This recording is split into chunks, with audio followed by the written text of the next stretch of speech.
Hey guys and gals, Terrorizer here. Welcome back to the channel. Monster Hunter Wilds just getting announced is super hype and awesome, and so I wanted to take a look at the trailer and see if we can notice any cool things that tell us what the game might be about, and I think I found some pretty interesting things. There's not a whole lot that the trailer brings. We didn't even get any combat or anything like that, but what I did notice was a lot to do with the environment, making me think that this Monster Hunter might just be an open world Monster Hunter. Without further ado, let's take a look though.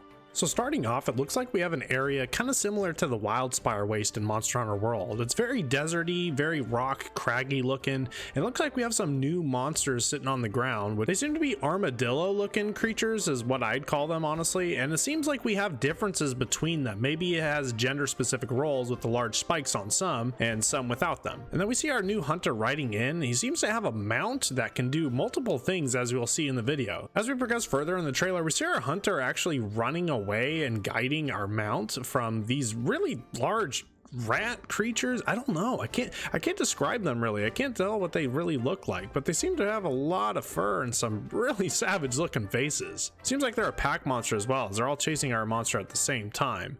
And it looks like a part of the game might be having to traverse through monsters and stuff like that, especially in huge herds like this. I really love this scene right here. The larger monsters have no problem charging through this huge horde of these armadillo creatures to get after us. And it looks like we have a smoke cloud billowing through, which might be due to some environmental hazard that we have to pay attention to in the game. And as we see right here as well, if we zoom in, we can actually see our mount pull its front legs out to start climbing or running on all fours, should I say.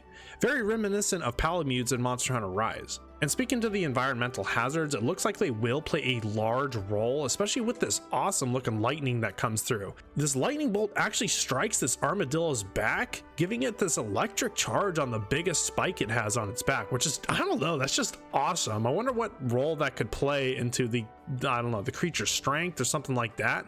But it looks like we have to pay attention as well, as the lightning strikes and can even light some of the grass on fire. Right here, as we see, our hunter's jumping rock to rock using their mount companion. This is probably one of those little mini cutscenes that we get, like you swim through the water in Monster Hunter World. We probably have no actual control over this right here, I'm betting. But right here, this really strikes me. There's essentially this giant lightning rod that we're narrowly escaping, or maybe they just filmed it for really cool effect and stuff like that. But we see that our monster can actually glide as well, meaning our mount is not only bipedal, but also quadrupedal and is even aerial. And finally, there's not a whole lot to look at with this trailer, but as we see when the dust flies through the end screen of the trailer, before it says Capcom Presents and all that with the final title arriving on the screen, we can see as the dust is moving through that grass is actually grown into the area and new life inhabits it. This might have to play more into environmental roles, as we talked about before, especially as this game is looking a lot more open worldy, kind of similar to Breath of the Wild and even Genshin Impact to some extent. The gliding with your mount is also very reminiscent of Breath of the Wild, and that's what makes me lean into the idea that this is a more open world Monster Hunter. Especially it's called Monster Hunter Wilds, I mean, come on. But the grass growing makes me think that time also has a very big effect. Now, Monster Hunter isn't a stranger to day and night cycles, especially for quests and the areas that you go to, but this really does make me think that it's something that might progress over time, where grass will grow, and we'll notice all that with environmental changes and how long we maybe been playing the game. And finally, we have a cut of a very, very familiar monster, the face of Monster Hunter actually. Rathalos swoops in and flies through the skies, and honestly, I can't think of a better way for a trailer, especially a reveal trailer, to end. And lastly, this is the most unfortunate thing, 2025. This game is not coming out for a while, and I know what a lot of us are thinking.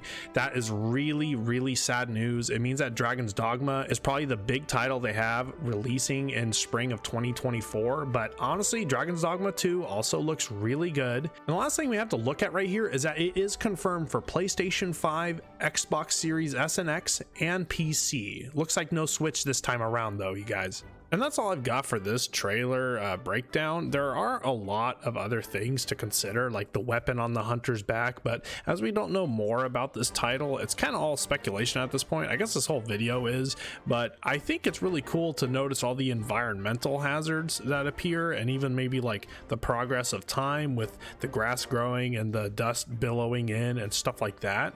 Some really neat ideas, especially with the lightning striking the armadillo's back and the gliding and stuff with our mount.